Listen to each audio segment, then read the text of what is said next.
Alright, so I'm going to try to make this quick.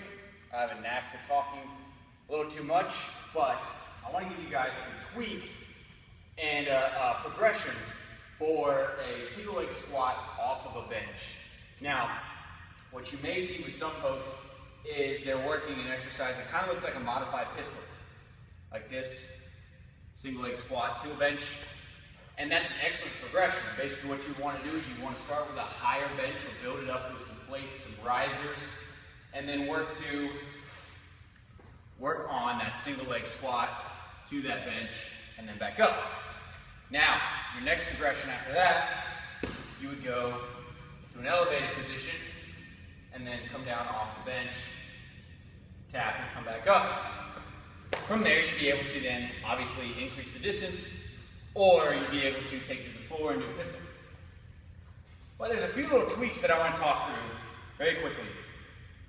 First being, if you're going to do it on an elevated surface such as a bench, you may want to think about putting something a little harder on top, such as plywood, at least initially when teaching someone, as the bench can incorporate an ankle stability component here, so that as the person is going down, they're having to stabilize themselves at the ankle joint. And if they have trouble with navicular drop, where you essentially lose the arch of the foot and they don't have that intrinsic foot stability, that can become an issue. So plywood down, or you can even put like a flat 45-pound plate, something that's going to stay stable.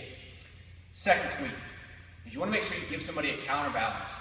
Because this exercise requires you to sit the hips back a little bit more, even though it loads the quad, you can use something like a dumbbell, right? And you can hold 2 dumbbells in your hands. You can even hold a goblet position for the dumbbell and have the person go through some reps if you want to. Super simple. But what I like a little bit more is if you have the dumbbells holding them out in front of you, sometimes this can actually cause an extension moment within the lumbar spine because the person may not have the strength to actually use the shoulders to hold the weight in place. Let's say you want a counterbalance of 45 pounds or 50 pounds. Are you going to hold 2 25-pound dumbbells, asymmetric front raise while completing the exercise? You might be able to, and that's great.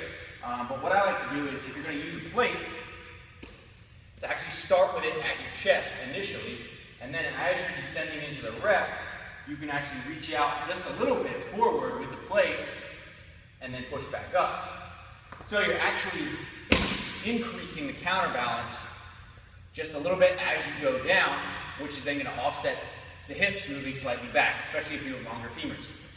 Third tweak is simply think about if I have a client who constantly wants to load their quads initially without the hips, or opposite, if I have a client or athlete who just loads the hips without as much of the quads simultaneously, then what I may want to think about doing is altering the position of their foot on the bench to improve, I don't want to say activation, but to improve the biomechanics of the movement.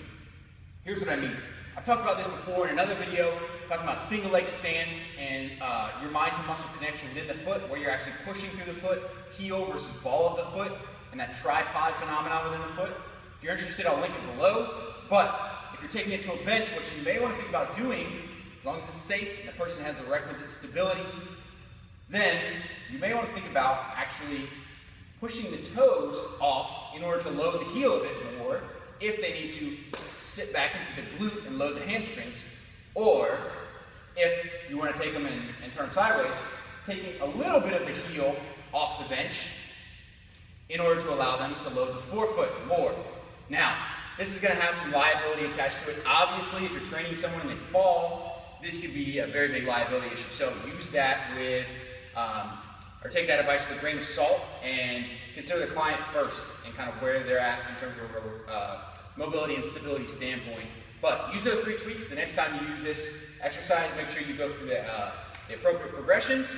And it's an excellent single leg exercise that you can use to build into a whole lot more positions. So give it a shot, try it out, and let me know what you think.